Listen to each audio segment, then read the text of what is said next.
Bonjour et bienvenue à tous sur la chaîne d'actualité et d'infos à tous les étages. J'espère que tout va bien en ce début de mois béni de Ramadan. Je vous retrouve avec le même plaisir et le même enthousiasme. Affaire Guillaume Kibafori-Soro contre État de Côte d'Ivoire. Le feuilleton judiciaire entre les deux alliés d'hier est en train de connaître son compte à rebours. Explication dans cette vidéo, ne quittez surtout pas, on se tient juste après ceci. Madame, mademoiselles et messieurs, bonjour. Apogée TV, actualité et infos à tous les étages. Actualité et infos à tous les étages. Ouvrez bien vos oreilles, ça va cobasser. La Côte d'Ivoire est signataire de la Charte africaine des droits de l'homme portant création de la Cour africaine des droits de l'homme et des peuples. À ce titre, et comme le prévoient les dispositions de la dite charte, elle a pour obligation de se soumettre à toutes les recommandations faites par la Cour et les délais de leur exécution. Revigorés, revivifiés, régénérés, revitalisés par l'arrêté de la Cour africaine, les avocats de Guillaume Soro sont en triomphe et n'entendent pas bouder cette victoire historique qui semble ulcérer leurs adversaires. Permettez-moi de vous dire que cette décision est une victoire du droit, des libertés et une victoire de la démocratie. Les magistrats de cette cour ont fait preuve d'un professionnalisme et d'une intégrité qui méritent d'être soulignés. C'est le triomphe du droit sur l'obscurantisme et le bricolage judiciaire. C'est le triomphe des libertés sur la barbarie, la persécution, l'acharnement et la dictature d'un homme et son clan. C'est enfin le triomphe de la vérité sur le mensonge. Par cette décision, la Cour vient de dire le droit.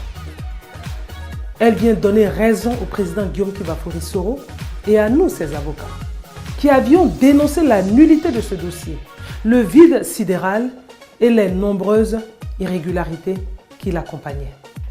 Dès lors, il est évident aujourd'hui qu'il s'agit d'une cabale politico-judiciaire, c'est-à-dire l'utilisation ou l'instrumentalisation du droit à des fins politiques, visant à écarter un candidat sérieux et déjà déclaré à l'élection présidentielle prochaine.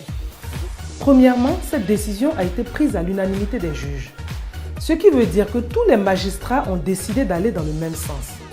Les juges auraient pu se prononcer à la majorité des voix. C'est d'ailleurs de cette façon que la Cour prend ses décisions, ce qui implique que certains auraient pu s'y opposer et avoir une voix contraire. Or, en l'espèce, cela n'a pas été le cas.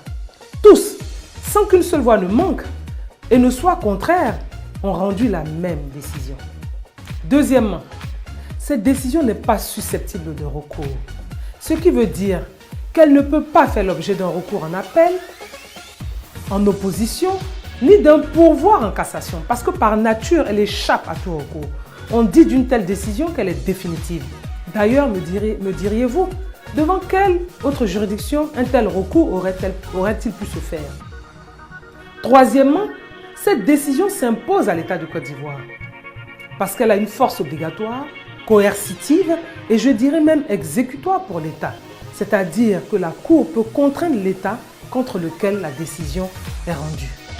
Cette déclaration, moi je n'ai pas vu la partie où l'État dit je n'applique pas. Maintenant, si on rentre dans le sentiment, comment je ressens ça, je vous dis, moi mon ressenti après avoir lu ce communiqué, c'est un sentiment d'embarras de la part de l'État de Côte d'Ivoire. Parce que si vous avez bien remarqué ce communiqué, il commence par appeler la décision de la Cour une recommandation. Est-ce que vous avez lu? Oui, tout à fait. Si. Et puis il termine par dire décision. Mais vous savez, on n'a même pas besoin d'être juriste. Recommandation et puis décision, ce n'est pas la même chose. De mon point de vue, l'État de Côte d'Ivoire est dans l'émotion. Mais le moment de l'émotion passera. Et ils se rendront compte qu'ils ont un choix. Ou bien, on demeure sur le chemin de la construction d'un état de droit avec toutes les péripéties qu'il peut y avoir, mais dont l'une des conditions essentielles, au moins vis-à-vis de l'étranger, c'est que nous respections les engagements que nous aurons contractés. Même si à l'intérieur, on fait parfois ce qu'on veut, mais au moins vis-à-vis de l'étranger, de la communauté internationale, on donne l'apparence de ce que nous sommes en train de construire un état de droit.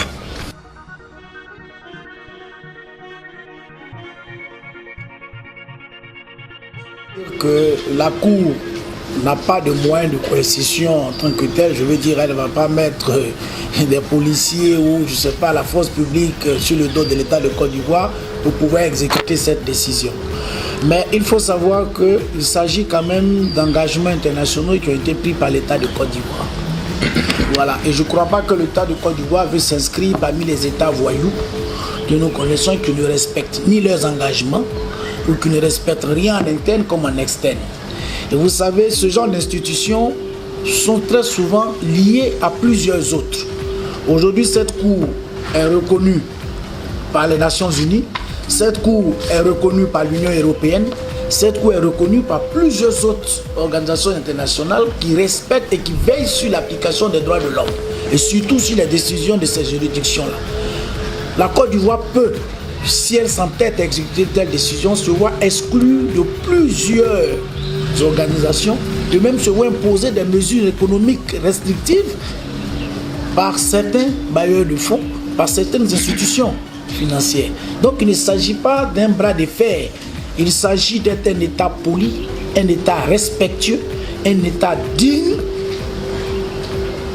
et non de montrer à la face du monde entier que nous ne respectons pas nos engagements. Aucune défaite n'est facile à accepter et le désaveu cinglant infligé aux avocats de l'état civil par la Cour africaine des droits de l'homme est une pilule amère à avaler. Les arrêtés de la Cour ne sont en principe susceptibles d'aucun recours, mais Maître Meïté et sa suite ne l'entendent pas de cette oreille. Ce vendredi 24 avril, lors d'une conférence de presse, Maître Meïté Aboulaye a déclaré « Nous avons reçu un avis d'audience pour l'audience du 28 avril prochain. Nous avons reçu les avis d'audience depuis la semaine dernière, nous informant en notre qualité d'avocat de la partie civile que cette audience est prévue pour se tenir le mardi 28 avril. Mais bien avant lui et au lendemain de l'arrêté de la Cour, le porte-parole du gouvernement ivoirien, Sidi Tiomoko Touré, déclarait que les procédures engagées contre Guillaume Soro en Côte d'Ivoire restaient en cours. Des propos qui ouvrent la boîte de Pandore sur le bras de fer qui se profile à l'horizon entre l'État ivoirien et la Cour africaine. On dit les bonnes choses, ne dire pas. On t'a bien parlé. Maintenant, fermez les parenthèses. Merci et à dorénavant.